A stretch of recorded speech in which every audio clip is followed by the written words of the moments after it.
शराब पीने से जब लोग मर जाते हैं तो हमारे यहाँ के नेता और मंत्री इस बात की दुहाई देते हैं कि अभी जांच चल रही है, आप इस पर सवाल मत उठाइए। बेतिया में 16 लोगों की मृत्यु हो चुकी है और अब तक इस पर अपडेट यही है कि पुलिस ने कुछ नहीं किया है, वहां के लोगों ने लोगों को भगा दिया है। और अपडेट में यह भी शामिल होता है कि बिहार की उप मुख्यमंत्री रेणु देवी ये कह रही हैं कि अभी हम जांच कर रहे हैं और इसके बाद हम ये बताएंगे कि असल में मामला है क्या।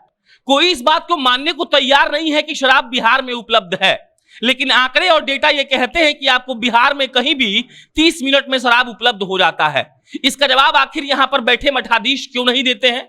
इस पर सवाल यह भी है कि जब आपने शराबबंदी कर दी है तो आपके सरकार और आपके प्रशासन में क्या इतना कुवत नहीं है कि आप इसको रोक सके? और नमस्कार, मेरा नाम प्रशांत राय है, आप जनता जंक्शन देख रहे हैं। हम आए हैं यहाँ कुछ डेटा बताने, डेटा शराब से जुड़ा हुआ, वो डेटा जो यहाँ के सरकार के मुंह पर तमाचा है और जिससे आपको ये मालूम पड़ जाएगा कि यहाँ की सरकारों ने शराब को एक पैरेलल इकोनॉमी का धंधा बनाकर रखा है। यहाँ की सरकार ये चाहती नहीं है कि शराब असल में बंद हो जाए और इस पैरेलल इकोनॉमी में सरकार ये बहुत सुनिश्चित कर रही है कि एक ऐसा वर्ग काम करता रहे और उसको पैसा कमाता रहे। इसका साक्षात उदाहरण ये है कि स्कॉर्पियो से किसी जवान को घसीट कर 200 मीटर ले जाया जाता है और सिर्फ ड्राइवर की गिरफ्तारी होती है और वो जवान अस्पताल में जाकर दम तोड़ देता है। इस पर बयान नहीं आता है और इस पर कार्रवाई तो दूर, अगली बार ये भी ऐसा हो जाएगा तो हमारी सरकार ये कह देगी कि वो तो अपराधी थे, हत्या करने की मंशा से आए थे। अब आप एक डेटा पर ध्यान दीजिएगा, अब तक बिहार में शराबबंदी से संबंधित 2,55,111 मामले दर्ज हो चुके हैं। आपकी जानकारी के लिए यह भी आपको जानना बहुत अहम है कि 51.7 लाख लीटर देसी शराब जब से बिहार में शराबबंदी हुई है वो पकड़ा गया है। और अगर हम विदेशी शराबों की बात करें तो 94 लाख लीटर विदेशी शराब जब्त किए गए हैं। यहां पर आप इस बात को हमेशा याद रखिएगा कि ये शराब जो जब्त हुए हैं इससे 3 गुना शराब सप्लाई भी हुआ है, क्योंकि एक डेटा ये भी कहता है कि हर 30 मिनट पर आपको शराब जहां चाहिए बिहार में उपलब्ध हो सकता है। तो सोचिए कि शराबबंदी के 5 साल के बाद अगर देसी शराब 51 लाख लीटर पकड़ा गया है और विदेशी शराब 94 लाख लीटर, तो 94 लाख लीटर, तो सोचिए कि यहां पर शराबबंदी किस किस्म की है।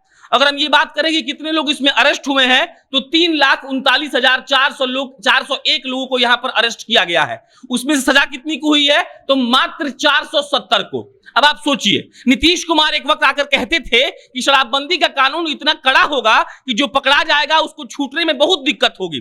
3 लाख लोग अरेस्ट हुए हैं और सजा हुई है 470 लोगों की। इसका मतलब क्या है? या तो आपके पास सबूत नहीं था, या आपकी पुलिस इस बात में फेल हो गई, या वो लोग निर्दोष थे। तो आपने शराबबंदी से आखिर हासिल क्या किया?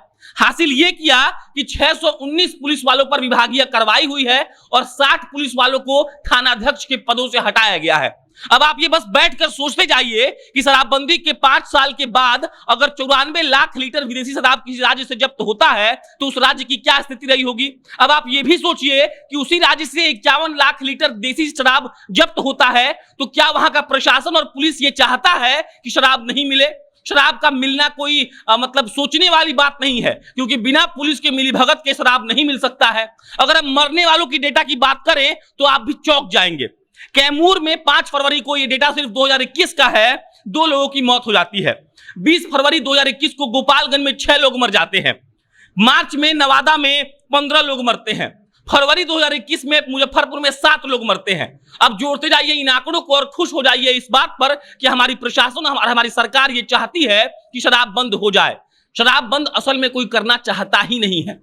बेशक इसको जब नीतीश कुमार जी ने लॉन्च किया था तो ये कहा गया था कि महिलाओं की सुरक्षा होगी, बवाल नहीं होगा, रोड पर लफड़ा नहीं होगा, लेकिन ये लफड़ा बढ़ गया है। आपको पटना के अलावा बिहार के हर उस जिले के चौक पर एक आदमी मिल जाएगा जो शराब पीकर बकैती करता हुआ पाया जाएगा। और हमारी सरकार ये बहुत फख्र से कहती है कि हमने शराब को बंद कर दिया है। और शराब को बंद करने के बाद कोई स्कॉर्पियो किसी पुलिस अफसर को घसीट कर ले जाकर मार देता है और उस पर हम कुछ नहीं कर पाते हैं। बेतिया में 16 लोग मर जाते हैं और हमारे उप मुख्यमंत्री का बयान आता है कि अभी जांच चल रही है, पता चलेगा तो बताएंगे।